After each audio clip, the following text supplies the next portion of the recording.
Salam buat warga GPKP dimanapun berada. Saya Pendeta Sinar Haganta Barus dan Pendeta Novika Pinam. Ibu Pendeta Novika Brupinem akan membahas tentang pekan doa kita hari ini, hari pertama, yaitu pada tanggal 1 Juni 2025 dengan mengangkat Filemon 1 ayat 4 sampai 7. Kita akan bacakan dulu ya, Filemon 1 ayat 4 sampai 7. Oke, kebacakan di sini nih. Judulnya ucapan syukur. Aku mengucap syukur kepada Allahku setiap kali aku mengingat Engkau dalam doaku. Karena aku mendengar tentang kasih-Mu kepada semua orang kudus dan tentang iman-Mu kepada Tuhan Yesus. Dan aku berdoa agar persekutuan-Mu di dalam iman turut mengerjakan pengetahuan akan yang baik di antara kita untuk Kristus. Dari kasih-Mu sudah kuperoleh kegembiraan besar dan kekuatan, sebab hati orang-orang kudus telah Kau hiburkan, saudaraku. Ini suratnya apa kali ya? Dari hati banget gitu. Iya. Dan teman-teman, sebagai informasi buat kita, Filemon ini salah satu surat yang cukup pendek dari Paulus. Karena memang ini sebuah surat yang Paulus kirimkan dari Roma kepada Filemon. Jadi sebelum kita membahas bahan ini, kita mengenal Filemon ini seorang pengikut Kristus yang setia, dan rumah Filemon sering dijadikan tempat pertemuan orang-orang Kristen atau menjadi tempat ibadah. Dan menurut informasi yang kita dapat, Filemon ini orang yang sangat baik dan dia adalah murid Paulus, atau Pauluslah yang mengenalkan Kristus kepada Filemon. Yang menjadi pertanyaan adalah tentang Onesimus. Karena sesungguhnya surat Filemon ini bicara tentang Onesimus. Nah, jadi kan Onesimus ini kan anak angkatnya Filemon ini. Yang jadi pertanyaan, kalau memang Filemon orangnya baik, pengikut Kristus yang setia, kenapa Onesimus begitu takut? Kan ceritanya kalau kita lihat, Onesimus ini melakukan kesalahan kepada Filemon. Jadi Onesimus ini mencuri sesuatu di rumah Filemon. Padahal Filemon sudah menganggap dia seperti anaknya sendiri.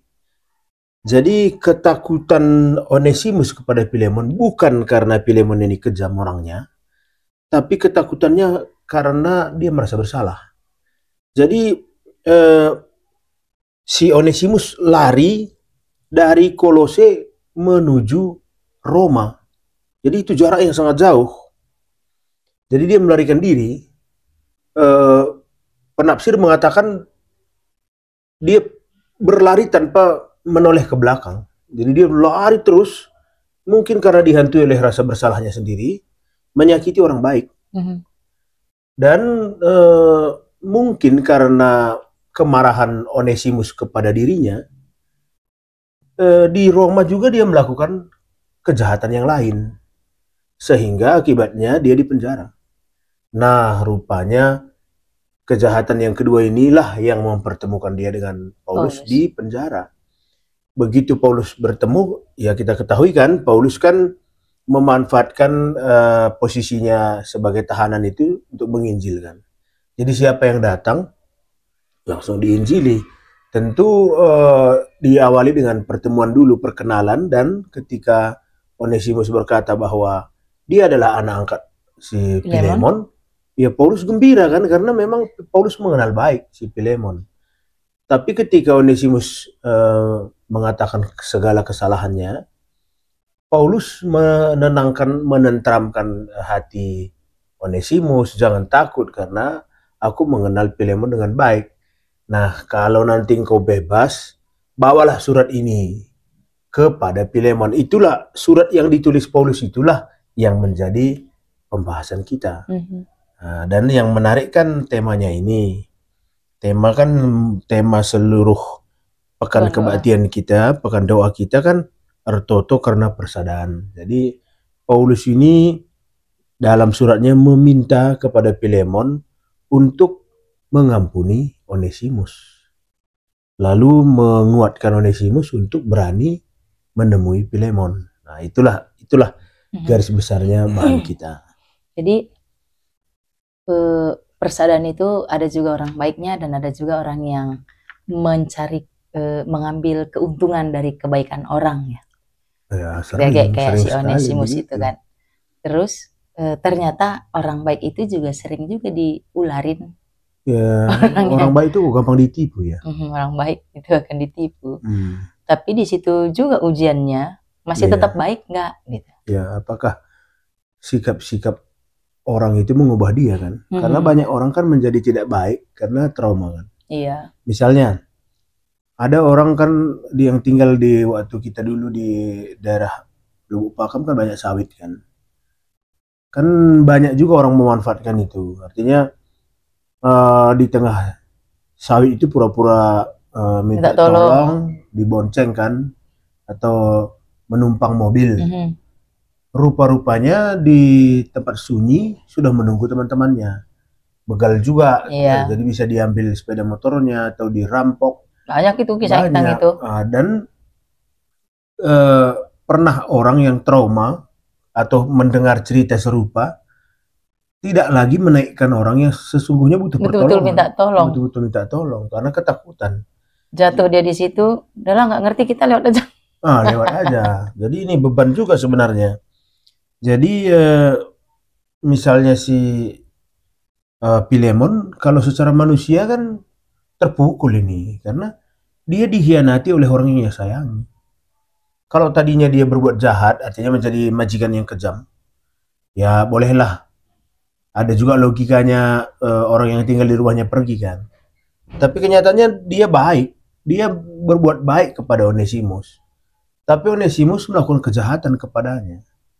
Dan itu yang sering kita hadapi. Nah, hari ini dalam rangka pekan doa, si Paulus meminta kita berdoa untuk persaudaraan. Artinya berdoa untuk mendamaikan begitu. Mampukah kita berdoa untuk perdamaian? Kalau kita bahas tadi kan kita bahas soal Onesimus kan. Paulus minta supaya Filemon menerima Onesimus lagi. Itu kan ayat yang berikutnya. Ya, ayat yang kita baca inilah mengingatkan Filemon lagi. Kau tuh orang baik loh.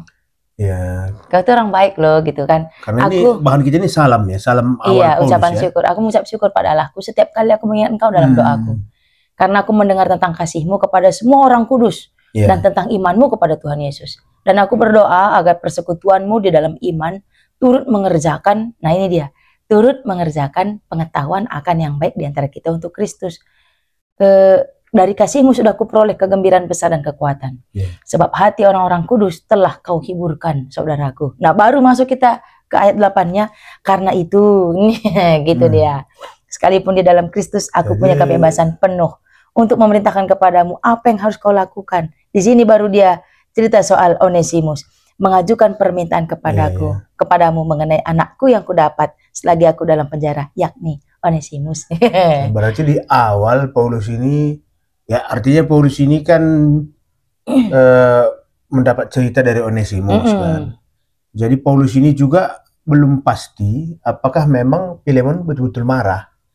Jadi karena itu Paulus mengingatkan kebaikan-kebaikan Filemon dulu kan. Artinya Paulus mengingatkan Filemon sebagaimana Filemon menurut pengenalan Paulus.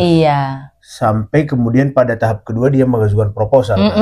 Artinya supaya ya kau kan orang baik ya, ampunilah anakku ini. Artinya si Onesimus kan sudah bertobat ini. Karena kalau kita lihat kan pasti ada alasan kenapa Onesimus masuk penjara. Berarti memang Onesimus mengulangi kejahatannya. Karena nggak ada informasi yang mengatakan Onesimus itu ditangkap karena peristiwa pencurian yang ia lakukan di rumah Filemon. Berarti di Roma dia mencuri lagi. Atau berbuat kejahatan yang lain lagi. Dan setelah pertemuannya dengan Paulus, dia bertobat kan. Nah, karena itu Paulus menyebut dia bukan Onesimus tapi anakku. Mungkin itu yang menyebabkan di Alkitab Besokaro diganti nama Onesimus kan. Iya, menjadi erguna berguna. kan. Jadi mungkin Paulus juga tahu lagi ada perselisihan ini Hmm. antara Filemon dengan anak yang dia angkat gitulah. Iya, Ada perselisihan. Onesimus ya. Namanya juga disakitin anak nih, walaupun itu anak kandung atau anak yang diangkat kan Iya. sakit juga. Sebagai manusia pasti pada sisi Filemon ya Kecewa ada rasa kan. kecewa. Terus kan gini lagi, orang juga pasti akan ngomong kan, yuh masa anak angkatnya begitu sama dia, dan begitu kan, udah jadi percakapan. Makanya terakhir diungkit sama si Paulus, ayolah kembalikan lagi kemurnian hatimu yuk, gitu, seperti membujuk dia gitu kan, Bahwa membujuk. sesungguhnya dia orang baik yang seperti yang Paulus kenal, dan pasti masih baik untuk masih cukup baik untuk mengampuni Onesimus. Kalau di ayat berapa ini? Ayat 11. Dahulu memang dia tidak berguna bagimu, gitu.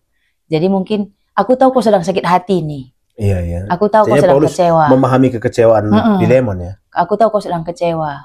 Dulu dia tidak berguna bagimu, tapi sekarang dia berguna bagimu dan berguna juga bagiku.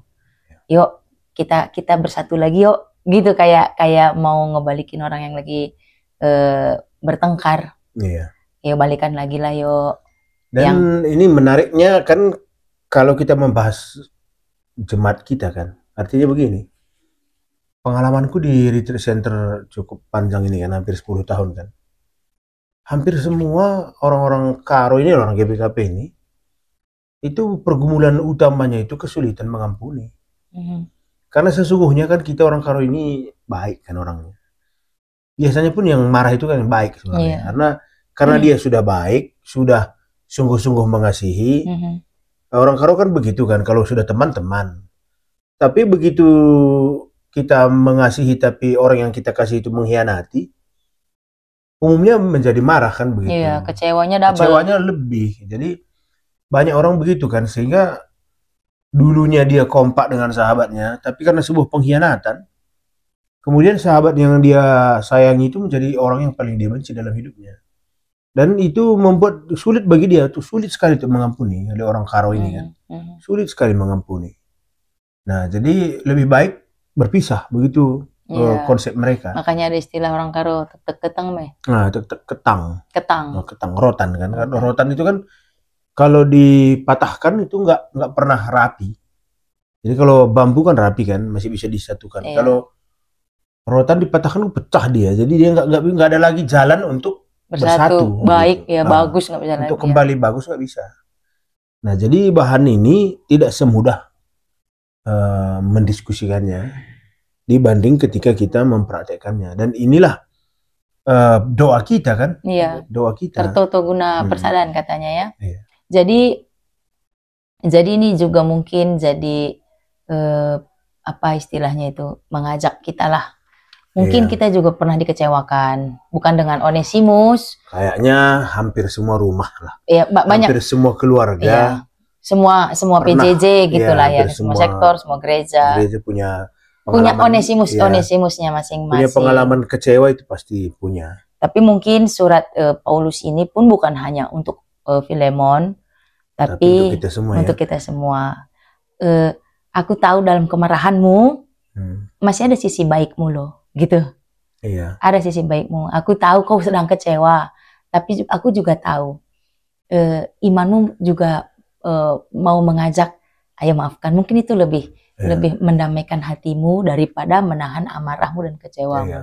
Ayo berdamai untuk kebersamaan kita. Ayo kita berdoa guna persadaan. Satu yang luar biasa ya dari Paulus ini. Paulus ini kan ya agak tegas dan sedikit dominan kan.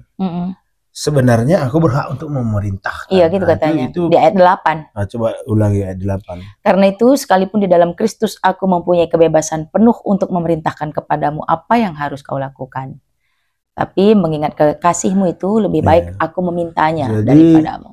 Paulus berkata sebenarnya dia punya otoritas untuk memerintahkan Filemon mengampuni Onesimus. Tapi Paulus nggak menggunakan otoritas itu. Paulus merasa lebih baik menyentuh sisi baik hati Filemon. Sebaiknya pengampunan itu datangnya dari hatimu yang tergerak dibanding aku memberi perintah, kan kira-kira begitu. Karena kalau untuk mengampuni kan mungkin diperintah, ya kan? Walaupun Paulus merasa punya hak untuk itu kan. Jadi ini juga sampai ke kita, mengampuni itu jangan anggap sebagai bentuk kekalahan. Atau mengampuni itu bukan demi orang yang diampuni, tapi mengampuni itu sesungguhnya demi kita. Karena begitu kita mengampuni, kita sembuh.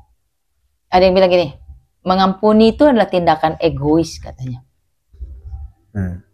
Karena mengampuni untuk untuk kita sendiri, untuk kita kan, bukan, untuk kesembuhan kita sendiri. Kita bukan mengerjakan sesuatu, bukan untuk memberikan sesuatu lain. kepada orang. Karena dengan menyimpan dendam kita akan sakit. Nah, itulah teman-teman ya, untuk pekan hari pertama kita diajak untuk melakukan sebuah pekerjaan yang sangat berat dan hampir mustahil. Tapi kalau Kristus yang menguatkan kita, kita pasti sanggup mengampuni mereka-mereka yang pernah menyakiti hati kita. Untuk persaudaraan. Demikian, terima kasih untuk waktu kita. Kami mengucapkan selamat pekan doa buat kita sekalian. Dan bertemu lagi di sermon pekan doa hari kedua. Maju.